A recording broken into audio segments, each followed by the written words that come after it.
कल दोस्तों एक बार फिर से स्वागत है आपके अपने चैनल इंडिया क्राइम एक्सप्रेस में। जी हाँ, इस समय हम लोग जनपद गोरखपुर के ग्राम सभा मदराओं में हैं, जहाँ पे एक पेशेंट हैं जो पैरालिसिस के शिकार हैं। जी हाँ, बताते चले आपको कि 15 अगस्त को वो लकवा से ग्रसित हो गए थे, जिनका इलाज फिजियोथेरेपिस्ट डॉक्टर यश कुमार के द्वारा किया जा रहा है।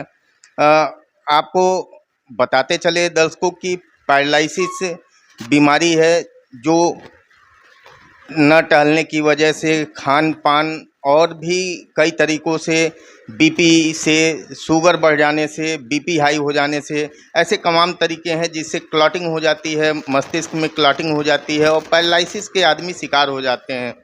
तो पैरालिसिस के बीमारी में जितना ज़रूरी एक डॉक्टर का होता है, उतना ही ज़रूरत और उतना ही ज़रूरत पड़ता है एक फिजियोथेरेपिस्ट का। तो ऐसे ही एक फिजियोथेरेपिस्ट हमारे साथ डॉक्टर यश कुमार जी जुड़ेंगे और जिनसे बातचीत करेंगे, जो यहाँ पे इस मरीज़ का इलाज करने के लिए आए हैं, जो 15 अगस्त को पैरालिसिस का शिकार हुए थे। ये एक हॉस्पिटल में भर्ती भी थे 5 दिन इलाज के दौरान इनको कोई फ़ायदा नहीं हुआ। उसके बाद से इन्होंने डॉक्टर यश कुमार जो फिजियोथेरेपिस्ट थे उनका सहारा इन्होंने लिया और फिजियोथेरेपिस्ट डॉक्टर यश कुमार ने उनका इलाज किया। और कैसा इलाज किया इसके बारे में खुद मरीज से ही जानेंगे। क्या नाम है आपका? नौमीनाथ। नौमीनाथ नाम है। 15 अगस्त को आप पैरालिसिस का शिकार हुए थे, 5 दिन हॉस्पिटल में भर्ती रहे, आपको जब नहीं कोई फ़ायदा हुआ तो उसके बाद से आपने कैसे डॉक्टर यश कुमार को खोजा? डॉक्टर साहब आए थे वहाँ, हम किए वहाँ। अच्छा। तो उसके बाद वहाँ से घर पे बुला लिया जी। घर पे किए तो तो घर पे आके इलाज डॉक्टर साहब तब से कर रहे हैं। 1 महीने में आपको कैसा रिस्पांस मिला? बहुत बढ़िया मिला भाई। बहुत बढ़िया रिस्पांस मिला। पहले एक तरफ जैसे बाएं अंग में आपके पैरालिसिस हुआ है, तो क्या हाथ पैर एकदम काम करना बंद कर दिया था? एकदम कम, चल नहीं पाता। अब चल फिर ले रहे हैं? हाँ, अब चल फिर रहे हैं।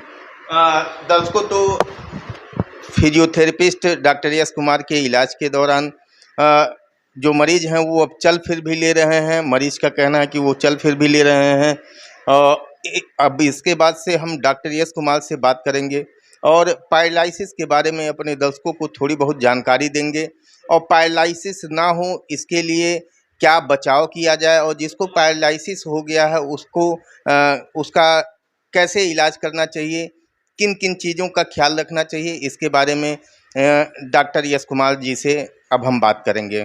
तो दर्शकों, ज़रा हम मरीज़ को चलाकर भी देख लेते हैं कि मरीज़ कैसे चल फिर रहे हैं, उनको क्या चलने में आसानी हो रही कि नहीं। तो ज़रा हमारे दर्शकों को चल के बताइए कि हाँ, अब इस समय आपकी क्या पोजीशन है, ये हम अपने दर्शकों को दिखाना चाहते हैं।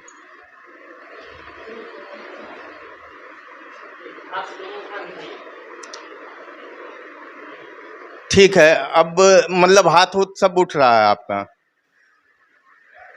चलिए ठीक है, आइए बैठ जाइए। तो अब दर्शकों, हम डॉक्टर यश कुमार जो एक फिजियोथेरेपिस्ट हैं उनसे बातचीत करेंगे और दर्शकों डिस्क्रिप्शन में डॉक्टर यश कुमार का मोबाइल नंबर भी अवेलेबल करा देंगे आपको, जिससे आप दर्शकों को किसी के वहाँ कोई पैरालिसिस का पेशेंट है या फिजियोथेरेपी से संबंधित अगर कुछ आप पूछना चाहते हैं डॉक्टर साहब से, तो डॉक्टर साहब को फ़ोन करके आप उनसे इलाज के बारे में पूछ भी सकते हैं।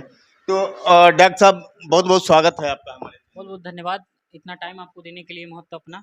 और डॉक्टर साहब, मैं जानना चाहता हूं कि फिजियोथेरेपी जो है पैरालिसिस की बीमारी में एक बहुत महत्वपूर्ण योगदान रहता है फिजियोथेरेपिस्ट का।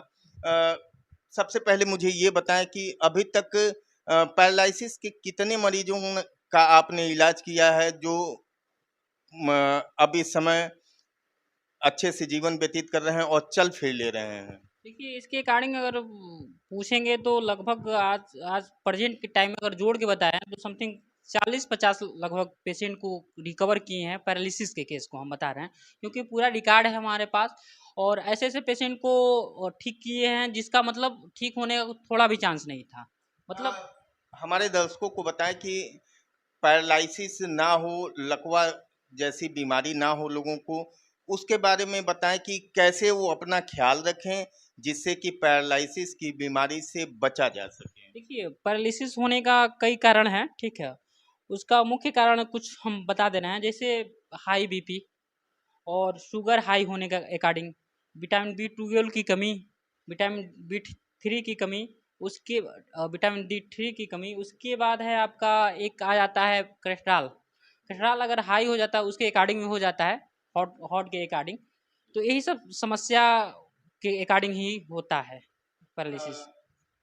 अगर मतलब चिकित्सकीय सलाह लोग हमेशा लेते रहें और स्वस्थ जीवन जीने के लिए सुबह शाम अगर सुबह टहलते हैं और अपने सेहत का ख्याल रखते हैं और चिकित्सकीय सलाह लेते हैं तो पैरालिसिस का खतरा बहुत कम होगा आदमी को। जाहिर सी बात है, अगर आपको ऐसा बीपी है या शुगर है तो सुबह मॉर्निंग में उठ के व्यायाम करें, योगा करें, तो कंफर्टेबल रहेंगे। क्योंकि अब तो कुछ दिन में ठंडी का भी इशू का आ रहा है, तो ठंडियों में इन लोग को ज़्यादा रिस्क रहता है, ठीक है।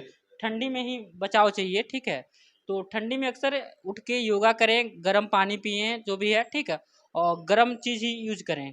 डॉक्टर साहब एक चीज़ और, अगर किसी को पैरालिसिस हो जाता है तो उसको क्या सुझाव देना चाहते हैं कि कैसे वो अपने आप को रिकवर कर सके, कैसे पेशेंट रिकवर हो, इसके बारे में हमारे देखिए, अगर पैरालिसिस हो गया है आपको तो जाहिर सी बात है, और दो ही डॉक्टर को दिखाएं, एक न्यूरो न्यूरो को दिखाएं और एक सेकेंड में आते हैं फिजियोथेरेपिस्ट को दिखाएं।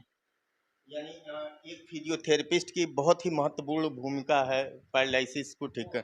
तो दर्शकों, जैसा कि डॉक्टर यश कुमार ने कहा कि फिजियोथेरेपी बहुत ही इम्पॉर्टेंट है पैरालिसिस के मरीजों के लिए, और डिस्क्रिप्शन में डॉक्टर साहब का नंबर भी आपको हम दे देंगे, जिससे पैरालिसिस या फिजियोथेरेपी से संबंधित कोई भी सुझाव आप डॉक्टर साहब से ले सकते हैं। डॉक्टर साहब, हमसे बात करने के लिए आपका बहुत बहुत धन्यवाद।